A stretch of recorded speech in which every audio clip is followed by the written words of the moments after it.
So pleased for him today. Pleased for them all, pleased for Rig at the end, pleased for Jewison to get on the pitch and do his amazing pirouettes, and happy with the day, happy for the fans who came, and it was on paper this was a really difficult game. When you looked at their squad, I looked at the back of the programme when I got in early this morning, and just see that name after name after name of really experienced high quality footballers, and I know they've lost a lot of players, and like anything, like us, we're going to have to settle the group down now the window's shut, and see what we feel the right balance is. So a very comprehensive win for Sunderland there. That's their head coach Tony Mowbray. But how will Newcastle United get on at Brighton at 5:30 then? They've got quite the act to follow, given that South Shields are 3-0 up at half-time as well. But if anyone knows how they're going to get on, it's our Newcastle United commentary duo of Matthew Raisbeck and John Anderson. Hello, gentlemen. Hi, hey, Colin. Well, we're not really sure how this is going to go. That's something we've just been discussing. We can't call it at the moment. Brighton had a bad defeat last weekend despite dominating against West Ham, and Newcastle have lost their last two, and they don't normally play well here or do particularly well against Brighton, so it's interesting. It is, and I mean, all the euphoria of the Champions League draw on Thursday, and obviously Newcastle fans not particularly fussed by the transfer window closing yesterday. The times and dates of the Champions League fixtures confirmed this morning, which kind of extends the excitement about it all. But for all of that, Newcastle could do without going into the international break on the back of 3 defeats in a row.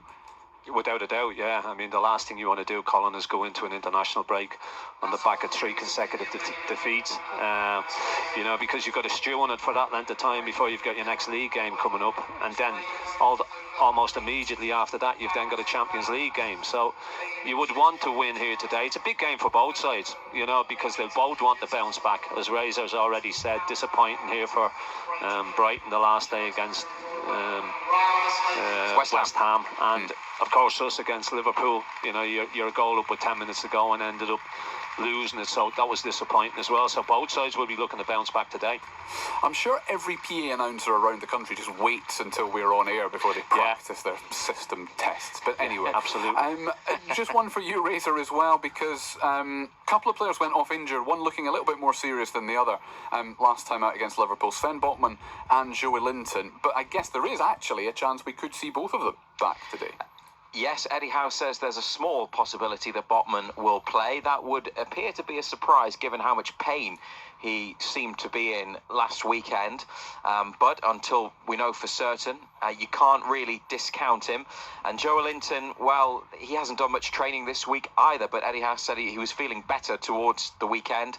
So we'll see. I wonder anyway, Colin, if you'd be tempted to make 1 or 2 changes in any case, whether they are the enforced ones or possibly more beyond that, just to try and get a reaction in terms of a result. But we'll get the team at 4:30, an hour before kickoff, and we'll update you during the second half of the South Shields match.